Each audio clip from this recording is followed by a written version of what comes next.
നിങ്ങളാരും ശവത്തിൽ കുത്തുകയാണെന്ന് വിചാരിക്കരുത്.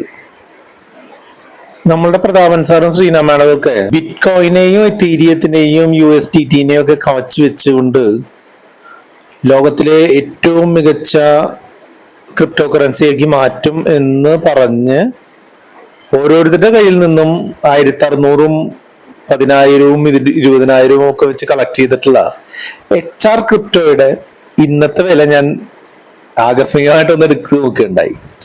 $2 വാങ്ങിയിട്ടുള്ള ആ ക്രിപ്റ്റോകളുടെ വില ഇപ്പോൾ വെറും 7 സെന്റ് ആണ്. 7 സെന്റ് എന്ന് പറഞ്ഞിട്ടുണ്ടെങ്കിൽ 160 രൂപയ്ക്ക് വാങ്ങിയതിന് 5 രൂപ 60 പൈസയാണ് ഇപ്പോഴത്തെ വില.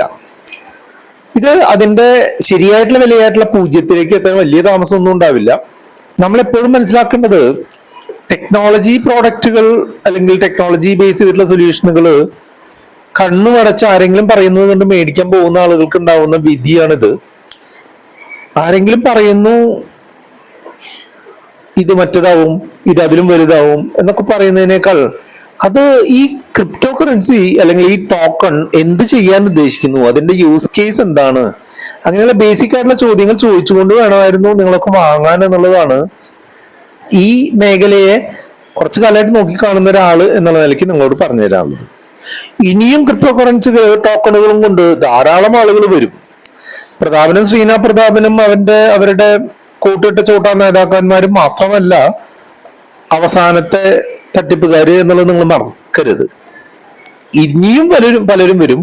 കൂട്ടിട്ടും കൂട്ടിടാതെയും ടൈ കെട്ടിയും ടൈ കെട്ടാതെയും ഒക്കെ വരും. ബെൻസിലും BMW-യിലും ഓഡിയിലും എല്ലാം വരും. അവര് ചിലപ്പോ മാഷുമാരുടെ രൂപത്തിലായിരിക്കാം, ചിലപ്പോ ഏതെങ്കിലും സർക്കാർ ഉദ്യോഗസ്ഥരുടെ രൂപത്തിലായിരിക്കാം, ചിലപ്പോൾ ബസ് കണ്ടക്ടറുടെ രൂപത്തിലായിരിക്കാം, ഓട്ടോറിക്ഷക്കാരന്റെ രൂപത്തിലായിരിക്കാം, മീൻ വിൽപ്പനക്കാരന്റെ രൂപത്തിലായിരിക്കാം. എന്തായാലും തട്ടിപ്പും മത്തങ്ങയൊന്നും അവസാനത്തേതല്ല എന്നുള്ളത് നിങ്ങൾ മനസ്സിലാക്കുക. എല്ലാവരും ഇപ്പോൾ ഞാൻ അടുത്ത് കുറച്ച് കേട്ടിട്ടുള്ള തട്ടിപ്പുകൾ കൂടുതലും ക്രിപ്റ്റോ കറൻസികളെ കുറിച്ച് ആയിരുന്നു എന്നുള്ളത് കൊണ്ടാണ് പറയുന്നത്. ക്രിപ്റ്റോ കറൻസികള് കൃത്യമായ ഒരു യൂസ് കേസോ ഒരു വൈറ്റ് പേപ്പറോ ഇല്ലാത്ത ടോക്കണുകളോ കറൻസികളോ ഡീല് ചെയ്യാൻ പുറപ്പെടരുത്. അത് നിങ്ങൾക്ക് നഷ്ടം വരുത്തും.